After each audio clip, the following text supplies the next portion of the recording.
J'ai vu que la semaine dernière, on a fait un podcast sur le sujet de l'IA, sur sur les nouvelles avancées de ChatGPT. Et on s'est posé la question en fin de podcast sur si ChatGPT venait, et ils ont l'air d'en prendre la direction, venait à remplacer un grand panel de tâches et donc à faire baisser, on pourrait dire, la valeur travail, qu'est-ce qui resterait? Qu'est-ce qu'il faut faire? Et comment on s'adapte dans un monde qui bouge hyper vite et où potentiellement ton job est obsolète à 1 an, 2 ans, 3 ans. Je vais te laisser démarrer et qu'est-ce que tu conseillerais aux gens? Qu'est-ce que tu penses qu'il faut attaquer? En fait, je trouve que cette question est assez compliquée parce que, en fait, tout dépend dans le monde dans lequel on se situe. Est-ce qu'on se situe dans le monde actuel et dans le monde des 5 à 10 prochaines années? Ou est-ce qu'on se situe dans le monde dans 50, 60, 70 ans? Je pense que pour les auditeurs, le plus intéressant, c'est de se situer dans les 10 prochaines années. Ouais, OK? Dans les 10 prochaines années, j'aimerais bien commencer avec un article que j'ai lu il y a pas si longtemps, que je trouvais hyper intéressant, que d'ailleurs j'ai partagé au sein du sanctuaire NBS, qui était un article qui parlait justement du monde dans lequel on rentre, qui en fait, c'est un monde dans lequel l'économie ne va plus être une économie de la connaissance, mais qui va être l'économie de l'allocation. Pourquoi? Parce qu'en fait, jusqu'à présent, en gros, si tu savais que quelque chose que les autres ne savaient pas et que cette chose pouvait être monétisable, bah, tu gagnes de l'argent. En gros, très ouais, simplement. Sauf qu'aujourd'hui, bah, en quelques clics, tu peux l'avoir de manière plus ou moins bien grâce à l'IA et ça va juste s'améliorer avec le temps. Je schématise à fond, n'hésite pas à me reprendre si je dis des bêtises. Et donc, le but de l'article, c'est de dire, OK, on rentre dans ce monde où de plus en plus la connaissance va avoir moins de valeur, et donc c'est un monde dans lequel les personnes qui ont de la connaissance vont avoir de moins en moins aussi de valeur sur le marché, de valeur économique sur le marché. Qu'est-ce qu'on fait? En fait, ce qui va avoir de la valeur dans les prochaines années, ça va être de savoir comment allouer nos différentes ressources. Donc c'est pour ça qu'on rentre dans ce qu'on appelle l'économie de l'allocation. C'est-à-dire quoi? C'est-à-dire que maintenant qu'on peut avoir accès à toute la connaissance du monde, la grande question, ça va être comment est-ce qu'on va venir prioriser les tâches? Auprès de quelle IA, eh bien, on va venir s'adresser pour exécuter telle ou telle tâche? À quel point est-ce qu'on va être capable de manager ces différentes IA? À quel point est-ce qu'on va être capable de clairement définir les objectifs vers lesquels on veut aller, avec des mots, avec des problématiques que l'on se pose? Parce qu'il suffit de faire, moi j'ai fait l'exercice plusieurs fois avec ChatGPT, je me rends compte qu'aujourd'hui, la grosse difficulté face à ChatGPT, finalement, c'est de savoir exactement les problématiques que l'on souhaite qu'il résout. Alors, il y a des problématiques du quotidien qui sont très simples, mais lorsque c'est des problématiques business, le plus compliqué, je trouve, c'est de connaître les bonnes questions pour ensuite derrière obtenir les bonnes réponses. Et en fait, trouver les bonnes questions à nos problématiques, c'est pas si simple. C'est clairement pas si simple. Et donc, du coup, le sens de l'article, c'est de dire demain, on va rentrer dans un monde où tous les exécutants vont disparaître, tous, et où inversement, on va avoir, ou inversement, pardon, tous les exécutants vont se transformer en managers. Alors aujourd'hui, il y a des managers, mais aux États-Unis, il y a 1,5 million de managers. Je veux dire, tous les salariés et les employés de boîte ne sont pas des managers. La plupart sont des ouais. exécutants, on leur donne une tâche, ils exécutent. Mais il se peut que demain, eh bien, tous les salariés et les employés, en fait, soient obligés de communiquer avec une IA pour faire le travail à leur place, et donc deviennent des managers. Or, aujourd'hui, personne, enfin presque personne, sauf les managers qui managent actuellement, dont c'est leur taf, ne savent le faire. Parce qu'en fait, ça demande des connaissances, des compétences nouvelles. Comme j'ai dit tout à l'heure, ça demande de savoir exactement vers quoi est-ce que l'on souhaite aller. Ça demande de savoir exactement la manière dont on souhaite y aller. Donc, savoir, par exemple, si demain on veut créer un site internet, eh bien, il faut qu'on puisse avoir une idée de ce à quoi le site internet, on souhaite qu'il ressemble. On veut pouvoir partager les goûts exacts, pourquoi pas la police, les couleurs ou que sais-je. Et puis derrière, il faut aussi pouvoir, une fois qu'on a donné l'exécution, l'ordre à l'IA d'exécuter la chose, donc déjà, il faut connaître la bonne IA avec la SRSC, connaître les meilleurs modèles, savoir jongler aussi entre les différents modèles, s'il y a un modèle qui est obsolète, savoir jongler plus rapidement que nos concurrents. Et puis après, il faut manager ses IA, il faut être capable de lui faire des retours. Il faut être capable après de lui dire, OK, tu peux envoyer ça à une autre IA, etc., etc. Donc, pourquoi je parle de tout ça? au-delà de la réflexion philosophique que je trouve intéressante de, OK, c'est à la fin de l'économie de la connaissance et on bascule vers l'économie de l'allocation des ressources, je pense que si cette théorie est vraie, toutes les entreprises aujourd'hui vont avoir un énorme besoin de formation interne pour arriver à transformer tous leurs employés, tous leurs salariés en managers. Et donc, arriver à leur faire développer ces nouvelles compétences-là. Les compétences décisionnelles, les compétences savoir clairement exprimer leurs besoins, clairement exprimer les problématiques, la direction, le choix aussi du recrutement d'IA, enfin bref, tout ce que j'ai dit. Donc, en termes d'idées pures, je pense qu'il existerait peut-être un monde dans lequel une boîte de formation interne des entreprises avec une big idea du type on va transformer tous vos salariés en managers d'IA parce que l'IA peut faire mieux que tous vos salariés. Par contre, dans tous les cas, on aura besoin d'humains pour manager tout ça. Je pense que ça peut être très intéressant. Alors, je suis entièrement d'accord avec toi. Le seul problème auquel tu vas te heurter, c'est que pour manager des IA, comme aujourd'hui, tu l'as très bien dit, tu as 1,5 million de managers. Donc, ce 1,5 million de managers, enfin aux États-Unis, ce 1,5 million de managers, ils managent, je ne sais pas combien il y a d'actifs aux États-Unis, mais on va dire 180 millions, un truc comme ça, plus ou moins. Donc, c'est 1,5 million manage 180 millions de mecs. Donc, 100 fois plus. Sachant qu'une IA te permet de faire théoriquement plus rapidement et plus efficacement que ce que font les humains, théoriquement, ton calcul, c'est que tu auras besoin non plus d'1,5 million de managers, ils n'auront plus personne à manager, puisque ce sera des IA, donc on les a déjà, les managers. Donc en fait, tu vas te retrouver avec théoriquement 1,2 ou 1,1 million de managers qui managent que des IA. Et donc ton risque avec cette théorie, c'est pas que tout le monde se retrouve manager, c'est que tout le monde se retrouve avec rien à faire et quelques millions de managers qui managent les X IA qui servent à faire les trucs en question. Parce que eux, ils vont se retrouver avec zéro taf, en fait, s'il n'y a plus personne à manager. Tu vois la manière dont potentiellement le truc peut partir en couille, parce que, bah, en fait, la question qu'il faut se poser, enfin, que moi je me pose, c'est de dire, pour une tâche, c'est d'essayer de trouver le plus petit dénominateur commun, si tu veux. C'est pour une tâche donnée, quel est le niveau d'énergie, de personnes, d'argent, de tout ça que je dois mettre en face. L'IA, ce que ça fait d'après moi, indépendamment de tout ce que ça fait techniquement, c'est que ça vient faire descendre, comme l'informatique, ça vient faire descendre l'input d'énergie pour réaliser quelque chose, peu importe ce que ce quelque chose est. Mais si cet input d'énergie diminue, la question, c'est pas, ça va pas être de. Enfin, pour recaser les gens, alors il faudra de nouvelles activités. Il faudra de nouvelles choses, une nouvelle phase de croissance sur d'autres trucs qu'on n'a pas encore actuellement. Parce que sinon, si on reste juste avec le même parc économique, bah, tu auras juste besoin de moins de gens et de moins d'énergie en input pour sortir la même énergie, voire plus d'énergie en output. Ouais, c'est hyper intéressant. Deux réponses à ça. Première réponse, cette théorie, finalement, elle dit pas tant que. Alors, forcément, il y a des personnes qui vont se faire, qui vont sauter, c'est sûr. Hein. Mais en fait, l'idée, c'est pas tant de remplacer la masse salariale que de faire en sorte que chaque salarié puisse doper leur exécution grâce à l'IA. Et donc, du coup, chaque salarié vont aller plus loin, plus vite parce qu'ils vont pouvoir utiliser une IA, ils vont pouvoir manager une IA qui va faire le travail à leur place. Et aujourd'hui, un manager, c'est quand même extrêmement compliqué pour un mec de manager des centaines et des centaines de tâches réalisées par des IA. Je pense que c'est complexe. Donc, Ouais. imagine une boîte avec 10 salariés, avec, voilà, au lieu de virer 10 salariés et de mettre un manager qui manage les IA, donner 10 IA à ces 10 salariés pour faire 10 fois plus vite. Ouais, je sais ce que tu veux dire. En fait, toi, ce que tu dis, c'est pas la tâche, elle sera accomplie plus rapidement par des IA, donc on supprime ce qu'il y a dans la chaîne de valeur. Toi, tu dis, on garde le même truc, on leur adjoint une IA et on dit chaque mec fait x3, x5, enfin, on trouve Ouais, un c'est ça. facteur. Et le facteur, il vient décupler ou multiplier par X la productivité du mec. Et donc, le problème de ce truc-là, c'est qu'au bout d'un moment, ta course à la productivité, enfin, tu vois, admettons que tu sois dans un truc où tu as plusieurs concurrents.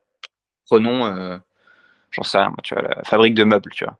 Bon, tu as potentiellement 15-20 concurrents qui fabriquent des meubles, j'en sais rien, je connais pas bien, mais Ikea, Maison du Monde, machin, enfin bref, ok. La différence entre les boîtes, tu les fais comment? C'est-à-dire que la différence entre les boîtes, c'est ça qui va faire la valeur.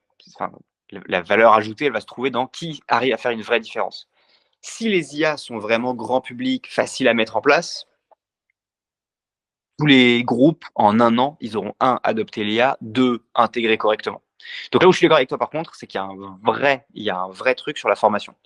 Moi, je pense que là-dessus, développer une boîte. Si aujourd'hui un mec dit, je développe une boîte, et cette boîte d'IA, cette boîte, elle forme les gens à gérer la crise qui arrive, tu vois, je pense qu'il a de beaux jours devant lui.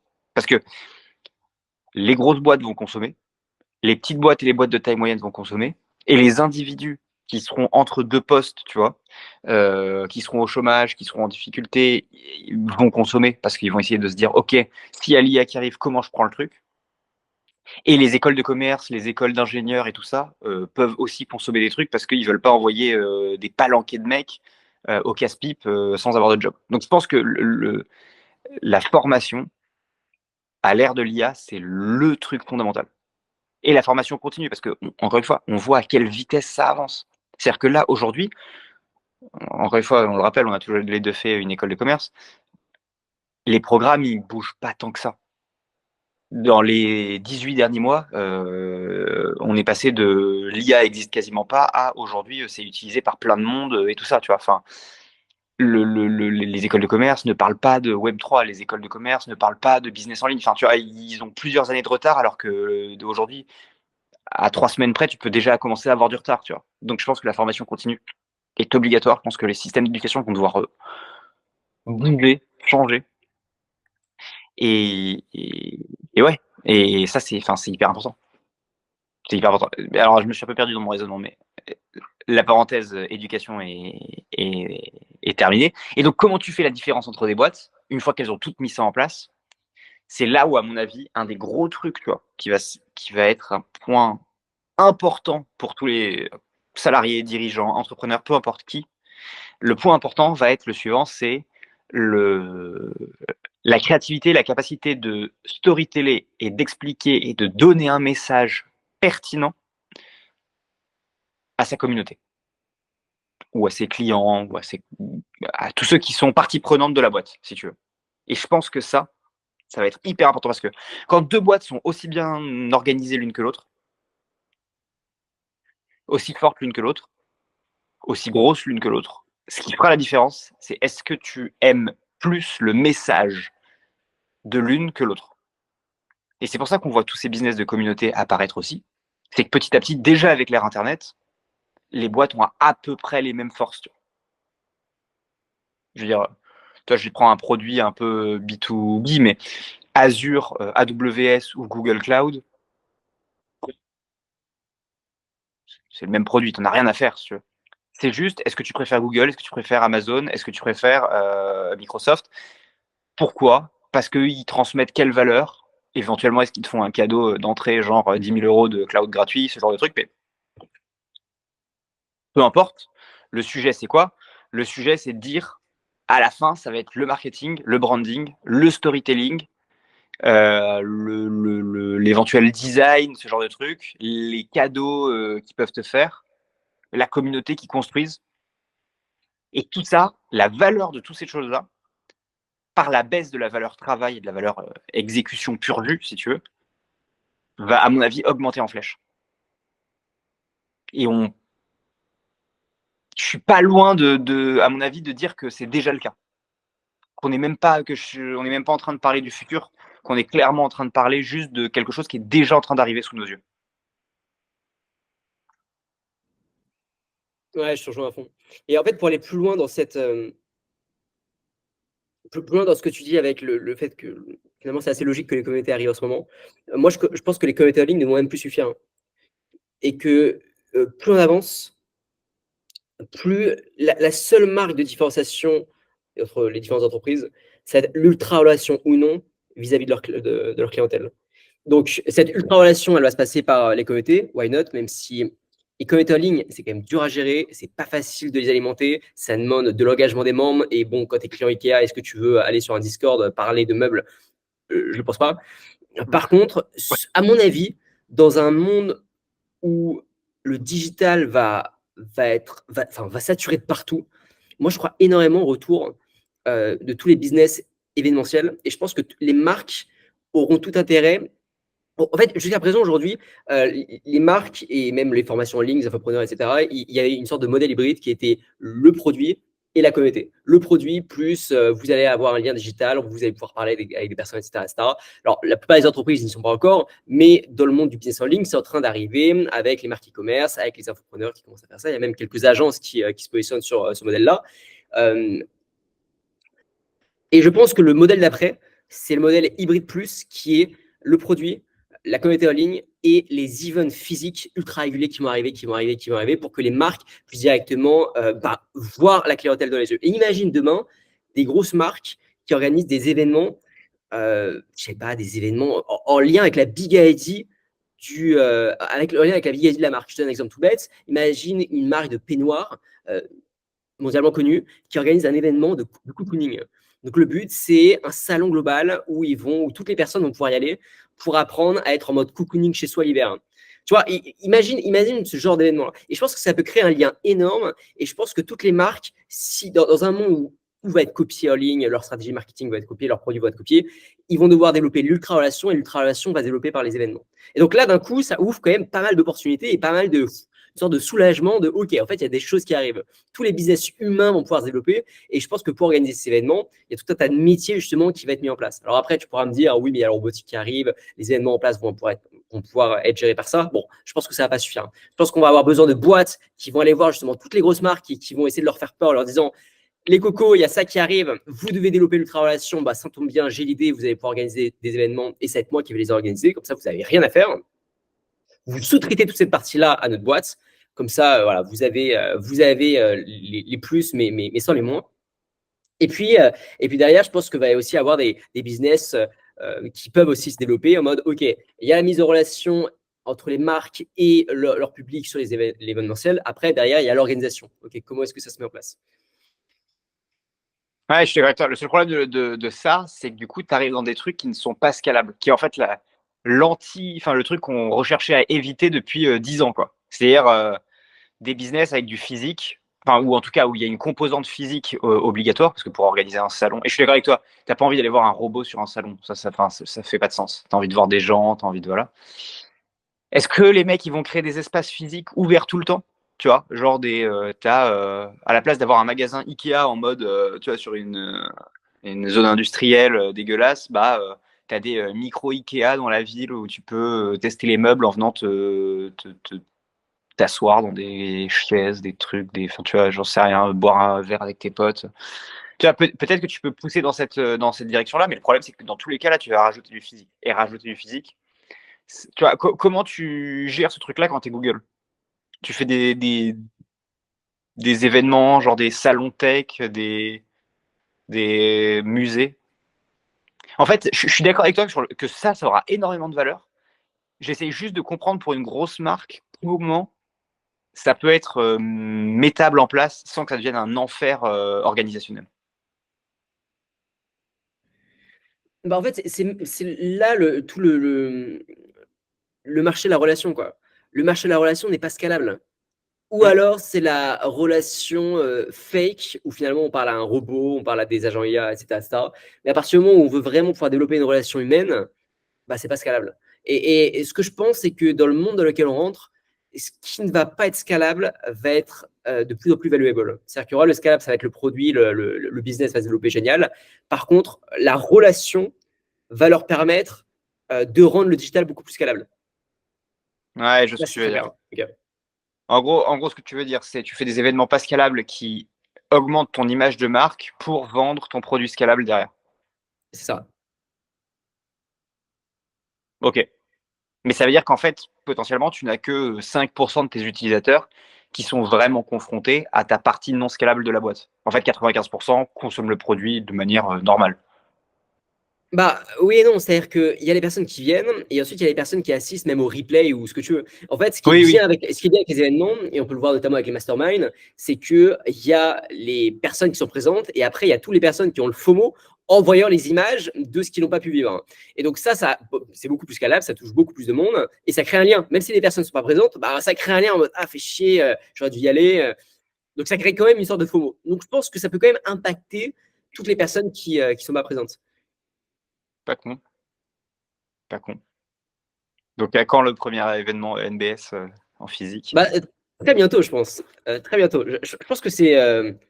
Honnêtement, je pense que c'est un. En fait, que ce soit les événements ou même de manière plus large, tous les business d'expérience, tous les trucs qui vont marquer, qui vont créer l'émotion. Parce que, imagine, on rentre dans un monde plus ou moins dystopique d'ailleurs, je pense que ça va arriver très très vite.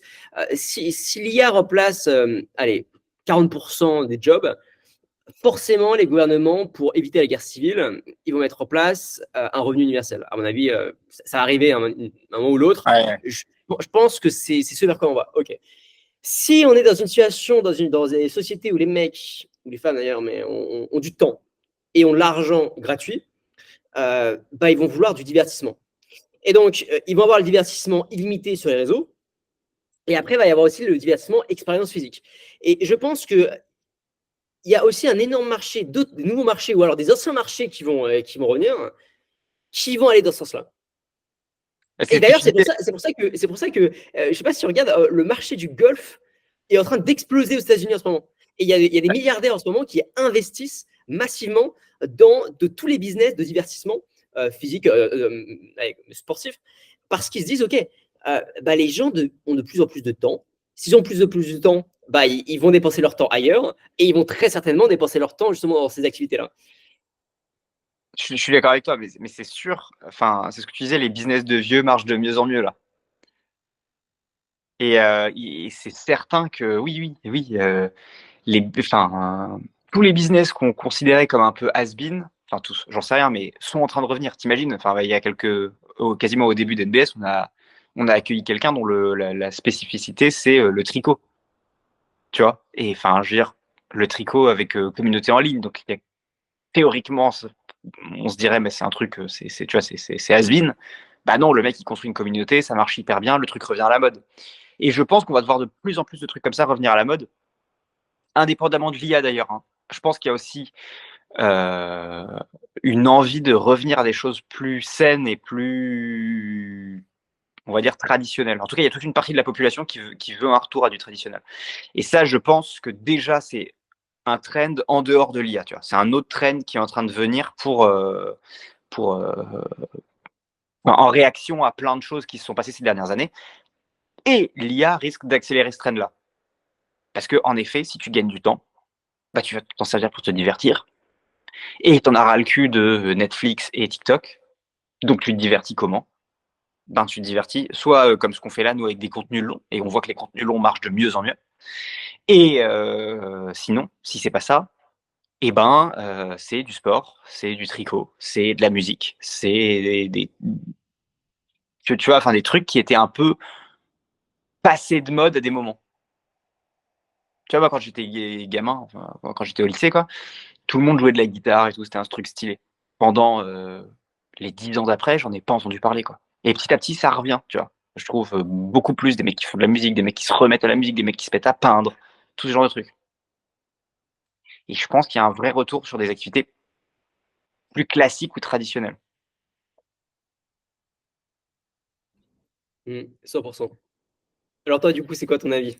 Donc quoi, quelles sont les opportunités dans un monde où très certainement le travail n'aura beaucoup moins de valeur? Moi déjà, donc l'opportunité de formation, moi je la mets en 1, en fait. Comme tu le sais, j'écris une thèse. La conclusion de ma thèse, c'est il faut former les gens. Je te la fais très très courte, hein. Voilà, mais c'est il faut former les gens. Je pense que c'est méga important. Et celui qui va prendre ça gagnera peut-être plus d'argent que Mistral ou H, tu vois. Parce que les gens sont prêts à payer cher et que le marché est potentiellement illimité.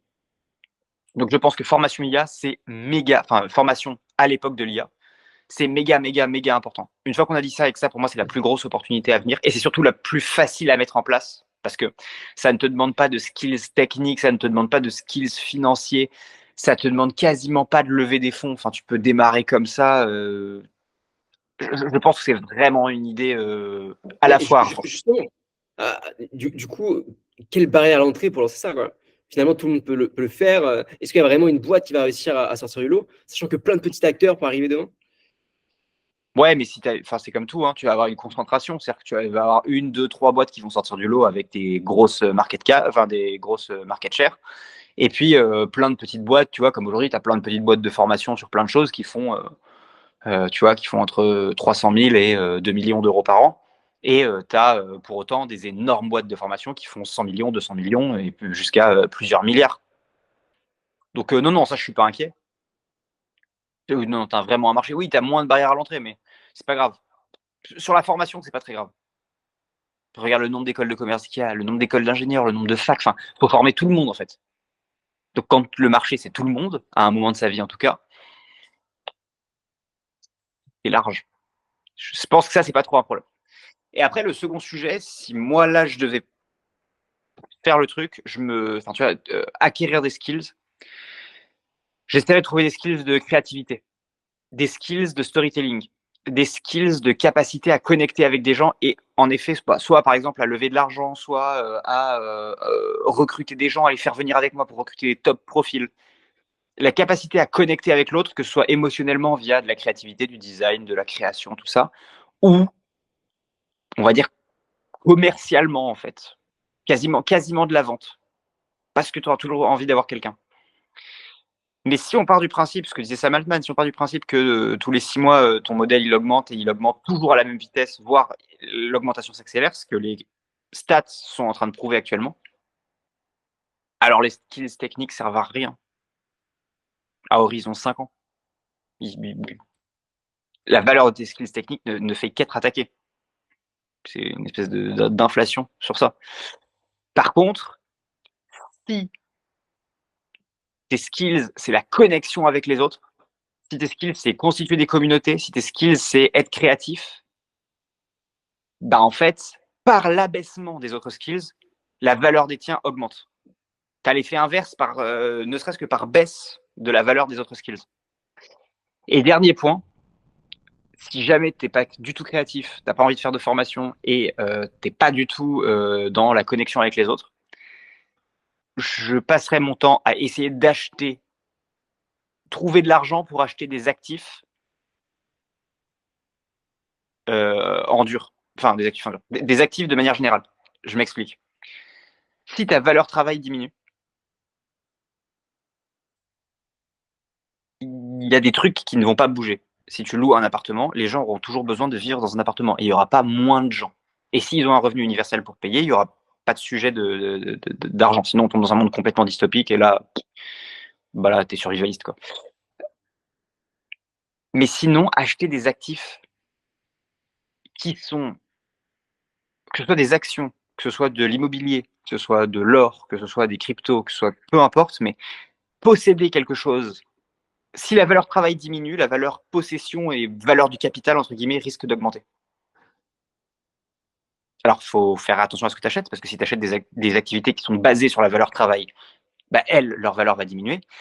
Mais si tu achètes des activités qui sont basées sur la possession d'un actif qui n'est peu ou pas duplicable, ça peut être de l'immobilier, mais ça peut très bien être Google, parce qu'ils ont une position dominante, et que la valeur travail est pas très forte chez Google, c'est entre guillemets la valeur intelligence, alors qu'il peut être disrupté par l'IA, mais ils finiront par mettre des IA en place ou racheter ce qu'il faut parce qu'ils ont beaucoup d'argent.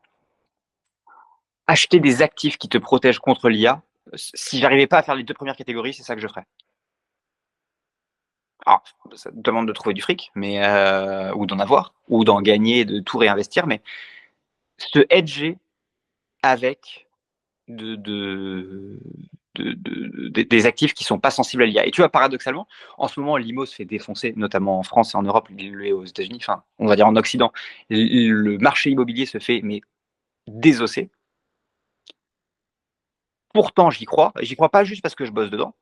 J'y crois parce que je pense que sur le long terme, c'est paradoxalement un des trucs que l'IA va avoir le plus de mal à attaquer. Pas les processus internes, mais le fait que si tu veux un hôtel 12 rue des avenue des Champs-Élysées à Paris, eh ben, il n'y a pas d'IA qui remplace ça. Tu veux le 12 machin, eh ben, il va falloir que tu le payes. Et plus il y aura de gens qui vont réallouer leur argent là-dessus, plus le prix des actifs va monter.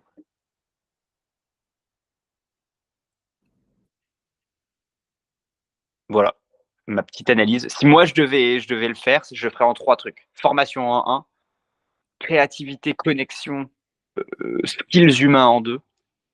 D'ailleurs, c'est lié les deux en fait. Et éventuellement, si j'arrivais pas à faire tout ça, acheter des actifs anti-IA. Quand je dis anti-IA, c'est ne souffrant pas de l'arrivée de l'IA. Et voire même, dans le meilleur des mondes, des actifs qui, plus l'IA arrive et remplace de jobs, plus la valeur de l'actif augmente. Là, ce serait génial. Si je challenge un peu ce que tu viens de dire, le troisième, bon, c'est clair, clair et net. Mais les deux premiers, en soi, surtout le deuxième, moi, j'étais assez bluffé. On parlait la dernière fois de ChatGPT 4o. J'étais assez bluffé de la voix, du fait qu'elle avait des mimiques humaines, elle rigolait de la phrase, elle comprenait les nuances. Finalement, le lien humain, le storytelling, presque la créativité, même si je mets ça un peu de côté, bah, tout ça, c'est des skills techniques, quoi. C'est des skills techniques qui peuvent être développés par une IA. Et tu me parlais de la formation. Bah, ce qui va être important, ça va être moi, je pense que c'est plus la transmission de l'information, la transmission de la formation, plus que la formation elle-même, parce que aujourd'hui, l'IA, ChatGPT tel quel, hein, à mon avis, peut déjà former toutes les personnes, toutes les écoles de commerce, les boîtes, tout ce que tu veux, à utiliser les outils existants. Donc, je pense que la nuance, c'est plus comment on transmet cette chose et comment on fait shifter la manière de réfléchir pour utiliser ces nouvelles machines, plus que la connaissance elle-même. Et en fait, ça rejoint un peu ce que je disais initialement, qui est que l'économie de la connaissance est en train de disparaître. La connaissance n'a de moins en moins de valeur puisque tout le monde y a accès gratuitement en 2 clics. Voilà la nuance que je pourrais apporter à. Ouais, t'as raison. T'as raison, je suis d'accord avec toi. C'est pas tant le contenu en lui-même, ça je suis d'accord. C'est la transmission du contenu, l'accompagnement. Ah si, non, si, j'en ai un dernier. Oui, enfin, pour finir là-dessus, je suis entièrement d'accord avec toi. J'en ai un dernier, c'est tout ce qui est psychologie et bien-être mental. Ou mec, je suis sûr que là, par contre, tu auras envie d'avoir des humains. C'est pas une question que l'IA puisse pas le faire, c'est une question d'envie des gens. En fait, ça j'y croyais aussi. Je croyais vraiment au fait que les métiers humains comme ça, de santé mentale, on a besoin de parler à un être humain. Alors, je pense qu'il y en aura toujours, mais putain, quand tu vois le nombre. Moi, j'ai beaucoup d'amis, on parlait à Manoa Labranche il y a qu'un mois, je crois, de ça, 2 mois de ça. Ouais, il y a quand même énormément de business aujourd'hui qui marchent super bien.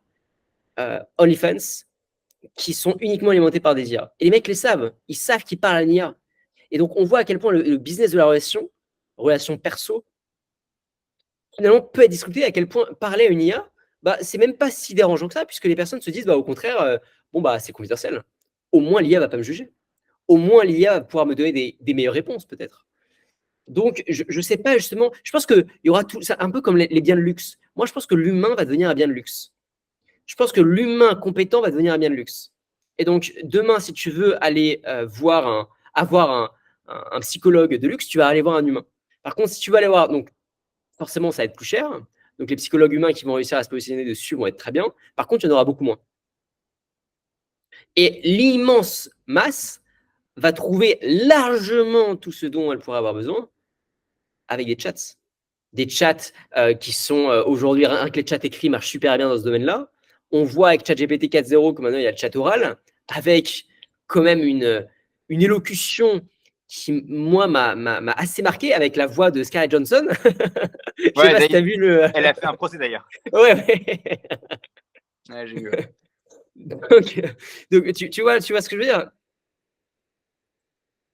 Ouais, non, mais je suis d'accord avec toi. En fait, chaque idée que tu pousses, elle est. J'avoue que parler à un humain, c'est pas le plus simple. Et donc, potentiellement, parler à une machine, bah, tu t'en fous. Ouais, je suis d'accord avec toi. Hein. On peut venir sortir chaque idée et trouver son contraire. Ouais, je suis d'accord avec toi. Vas-y, alors toi, t'as quoi en tête si jamais tu devais. Mais moi je suis persuadé que. Donc, je parlais d'événementiel tout à l'heure. Voilà, je suis persuadé que tous les business d'expérience, d'événementiel, vont décoller. Les business d'ultra relations aussi vont décoller. J'avais fait un long post comme ça dans le Structure NBS où donc, la thématique, c'était pas tant l'IA que le fait que la création de contenu commence à saturer, tout le monde balance absolument n'importe quoi, on ne sait plus en plus différencier l'humain du robot, donc c'est quoi la suite, c'est quoi next. Et voilà, moi je pense que les business d'ultra relations physiques cartonnent déjà aujourd'hui, commencent à cartonner. J'ai une bonne connaissance qui a lancé Time Left, il a itéré pendant 3 ans. Lorsqu'il a trouvé son business model qui est extrêmement simple, c'est une simplicité. En gros, en gros, tu payes, je crois que c'est 15 ou 20 euros par mois, et toutes les semaines, tu te retrouves dans un resto avec 5 ou 6 autres inconnus. Donc, Ouais. si je caricature, c'est du Tinder de groupe surprise. En gros, puisque ça reste c'est comme une application de rencontre en soi. Et les mecs, on est passé les 300 000 euros par mois, donc 300 000 euros de MRR, en l'espace de quelques mois de lancement, après avoir itéré sur ce truc-là. Alors que c'est extrêmement simple. C'est extrêmement simple. Donc, c'est juste un exemple, mais moi, je pense que tous les business de l'ultra-relation physique vont décoller. Ensuite, je pense que les business d'expérience vont décoller. Moi, je pense il y a pas mal de business aujourd'hui physiques qui vont se faire disrupter ou alors qui vont pouvoir vachement évoluer en proposant des expériences absolument exceptionnelles. Imagine demain, au lieu d'aller dans un resto indien, tu vas dans un resto indien et tu as une expérience de la culture indienne avec des personnes qui te narrent des cultes indiens, des personnes qui, tu vois, des danseuses indiennes, tu vois, des musiciens indiens. Imagine, tu pars dans un restaurant marocain, c'est la même chose, et donc une immersion physique beaucoup plus développée. Et moi, je pense que quel que soit le business, quel que soit le business physique que tu peux lancer, je pense que si tu mets cette touche d'expérience, ça peut créer quelque chose d'unique, quelque chose que l'IA ne pourra jamais faire puisque c'est physique et parce que voilà, de nature, une expérience physique, bon, aujourd'hui, l'IA n'est pas forcément capable de le faire. Donc, je pense qu'il y a un énorme créneau là-dedans sur tout ce qui est des business de relations plus et business d'expérience plus. Je suis d'accord avec toi. Et même, imagine demain, toi, tu es vachement dans l'immobilier. Moi, je pense qu'il y a aussi un énorme créneau qui n'est pas encore assez attaqué, selon moi. C'est l'expérience même dans les hôtels. Imagine demain, au lieu de rentrer dans un hôtel pour dormir, bah, tu vis l'expérience, je sais pas, du comte de Monte Cristo. Donc, tu es dans un hôtel avec des draps spécifiques, avec des tenues spécifiques. Et ça, tu peux l'avoir pour d'autres secteurs aussi. Quel que soit le Ouais, monde, imagine un hôtel western, tu vois, où tu rentres dans le truc et tu vas dormir. Alors, c'est des trucs qui peuvent paraître. Mais voilà, je pense qu'on va dans un monde de comme il y a ça, l'ultra-expérience. il y a Ouais. ça à Disney.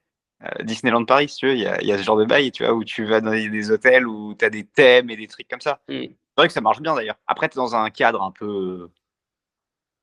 T'es à Disney, quoi. Tu vas pas t'amuser à y aller tous les jours normalement, mais oui, je suis d'accord avec toi. L'ultra personnalisation, l'ultra, l'ultra expérience, c'est forcément des business qui vont marcher. Enfin, c'est forcément. En tout cas, il va y avoir une vague de business comme ça qui, j'en suis à peu près sûr, vont marcher. Est-ce que tu as une Et autre puis la idée? dernière fois, pardon, excuse-moi. Ouais, la dernière fois, tu parlais de l'IP aussi que je trouvais hyper intéressant. Et peut-être que tu peux développer. Je pense que c'est aussi un des trucs sur lequel on peut. Je pense que les marques qui vont investir soit à consolider leur IP, soit à développer des marques extrêmement fortes. Voilà, je pense que elles, pour le coup, elles Ouais. n'ont pas forcément de souci à se faire. Mais c'est ce que je disais quand je disais acheter des actifs. Acheter des actifs ou développer une IP. Donc IP, c'est propriété intellectuelle, hein, pour la traduction. Mais l'idée, c'est quoi? C'est de dire quand tu as un actif de propriété intellectuelle, si les gens ils aiment Marvel, eh ben, tu détiens Marvel. Donc, sur le long terme, c'est bien. Alors, ça peut passer de mode, mais ça reviendra. Tu vois. Marvel est passé de mode 3 fois et 3 fois c'est revenu. Donc, je pense que ceux qui détiennent de l'IP, les boîtes qui détiennent de l'IP, moi je faisais notamment référence à Disney, je faisais référence à Ubisoft, à Tencent, enfin, à beaucoup de boîtes qui ont des IP un peu conséquentes et que les gens aiment bien ou que les gens ont bien aimé à des moments, même si ça fluctue. Nintendo notamment. Je pense que c'est des business qui sont assez résistants et qui sont assez résistants à l'IA parce que tu vas pas pouvoir les attaquer demain. Tu pourras pas recréer Mario en fait. Tu peux pas recréer 40 ans de relations aussi facilement que juste. C'est pas parce que l'IA peut te créer un équivalent de Mario que tu vas recréer la nostalgie de toi gamin en train d'y jouer. Alors tu vas me dire, oui, peut-être que sur 100 ans, ce que je dis là est pas vrai parce que voilà. Mais sur les 10-15 prochaines années, tu n'auras pas le temps de recréer des franchises assez fortes juste sur l'IA pour outrepasser des Avengers, pour outrepasser des Batman, pour outrepasser des Zelda ou des Mario ou des que sais-je. Tu vois. Ça, je pense que ça a quand même de beaux jours devant soi. Et en plus, pourquoi aller s'amuser à le faire alors que tu peux juste mettre pour Nintendo, utiliser l'IA pour dupliquer le nombre de choses que tu es capable de faire avec tes personnages de base qui sont déjà whitelistés et appréciés de tout le monde. Et en plus, c'est toi qui as déjà les moyens, puisque tu es beaucoup plus riche que le mec qui veut juste lancer son cartoon comme ça, tu vois, ou peu importe, son jeu vidéo, son film, son whatever. Je pense que ça a bien marché sur les AI girlfriend parce que ton cerveau est constitué pour aimer le changement à ce niveau-là. Mais je pense que c'est un cas isolé. Ça marchera pas de la même. Enfin, d'après moi, ça va pas marcher de la même manière et pas aussi bien quand tu auras en concurrence des Zelda, des Assassin's Creed, des Prince of Persia, des peu importe ce que t'aimes ou ce que t'as aimé pendant ta jeunesse. Tu vois. Ça, je pense qu'il y a un vrai. Les business d'IP pour moi, c'est un vrai truc. Mais c'est encore une fois, ça revient dans la catégorie 3 que j'évoquais tout à l'heure. C'est les catégories de business qui possèdent quelque chose, un actif, peu importe, que ce soit de l'IP, de l'IMO, d'un outil de production ou quoi que ce soit, qui possède quelque chose qui est tellement ancré et tellement fort que l'IA ne viendra pas le menacer. Ou s'il le menace, c'est vraiment à la marge, quoi. Sauf que dans un monde où tout le reste descend en valeur, bah, mécaniquement, lui, il augmente.